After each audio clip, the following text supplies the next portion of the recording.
चलिए Indian history source part 2 इसको continue करते हैं। सामान्यतया 206 ईस्वी पूर्व से लेकर 300 ईस्वी पूर्व तक के भारतीय इतिहास का ज्ञान हमें मुख्य रूप से मुद्राओं से प्राप्त होता है।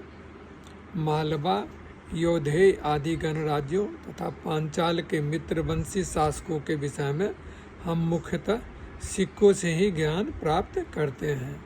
सिक्कों के अध्ययन को हमें सम्राट के धर्म और उनके व्यक्तिगत गुणों का पता चलता है। कनिष्क के विषय में सिक्कों से पता चलता है कि वह बौद्ध धर्म का अनुयायी था। समुद्रगुप्त की मुद्राओं से उनके संगीत प्रेमी होने का प्रमाण प्राप्त होता है। उनकी मुद्राओं पर उन्हें बीना बजाते हुए दिखाया गया है। इंडो यूनानी इंडो सीथियन शासकों के इतिहास के प्रमुख स्रोत सिक्के ही हैं। सातवाहन नरेश यज्ञश्री सातकर्णी एक मुद्रा पर जलपोत का चित्र उत्कीर्ण मिलता है।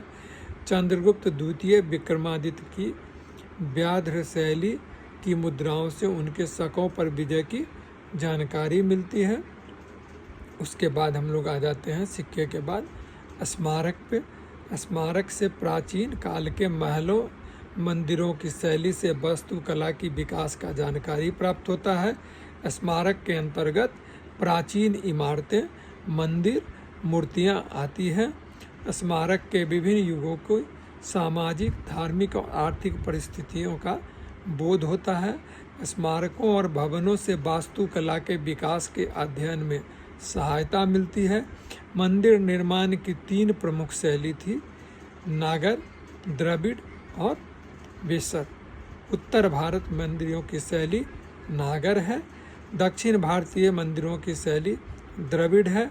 दक्षिणापथ के वे मंदिर जिसमें नागर एवं द्रविड़ दोनों शैलियों का प्रयोग हुआ उसे वेसर शैली कहा जाता है। भारत से बाहर हिंदू संस्कृति से संबंधित स्मारक मिलते हैं। इनमें मुख्य रूप से जावा का बोरोबुदर स्तूप तथा कंबोडिया का अंकोर वाट का मंदिर है। कुषाण गुप्तोत्तर काल में निर्मित मूर्तियों से जनसाधारण की धार्मिक सामाजिक आस्थाओं की जानकारी प्राप्त होती है। कुषाण कालीन मूर्तिकला में यूनानी प्रभाव परिलक्षित होते हैं, जबकि गुप्तकालीन मूर्तिकला में स्वाभाविकता परिलक्षित होती है। ठीक है। उसके बाद सांची, भारहुत, अमरावती की मूर्तिकला में जनसामान्य के जीवन की यथार्थ झांकी मिलती है।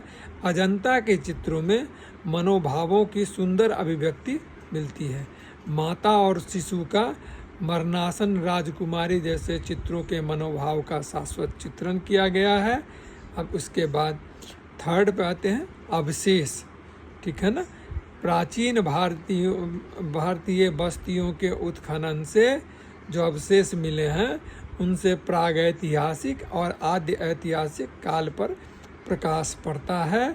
पाकिस्तान में सोहन नदी के घाटी में पुरापाषाण युग से मिले पत्थर के खुरदरे औजारों से अनुमान लगाया गया है कि भारत में 4 लाख से 2 लाख ईसा पूर्व मानव रहता था।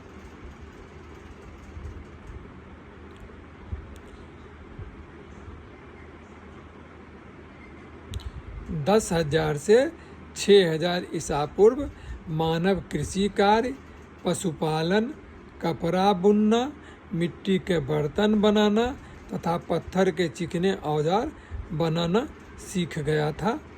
गंगा यमुना के दोआब से गेरुए, काले, लाल, चित्रित, भूरे मृदभांड प्राप्त हुए हैं। मोहनजोदारो में 500 से अधिक मुहरें मिली थी। उसी के आधार पर हड़प्पा संस्कृति के बारे में काफ़ी कुछ प्रकाश जो है सो पड़ता है। ठीक है। और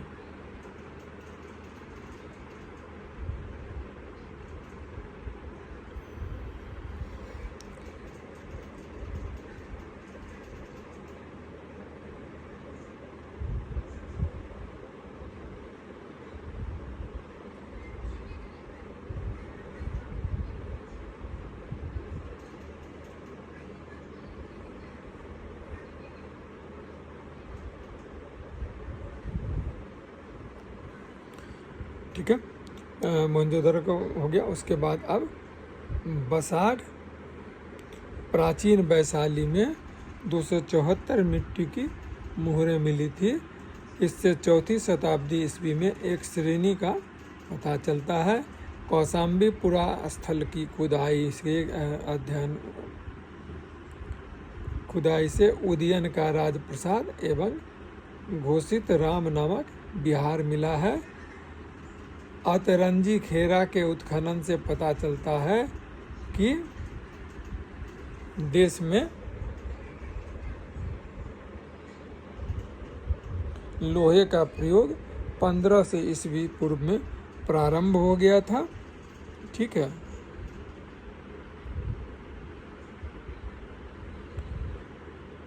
दक्षिण भारत के अरिकमेडु नामक पुरास्थल की खुदाई से रोमन सिक्के, दीप का टुकड़ा, बर्तन आदि मिले हैं। इन अवशेष से विदित होता है कि ईसा की प्रारंभिक शताब्दियों में रोम एवं दक्षिण भारत के बीच घनिष्ठ संबंध था। अब इसके बाद हम लोग तीसरे जो है सो सेगमेंट में जो साहित्यिक स्रोत हैं उस पर चर्चा करेंगे। इसको यहीं विराम देते हैं और नेक्स्ट सेगमेंट में साहित्यिक स्रोत से लेंगे। Please like, subscribe and share. Thank you very much.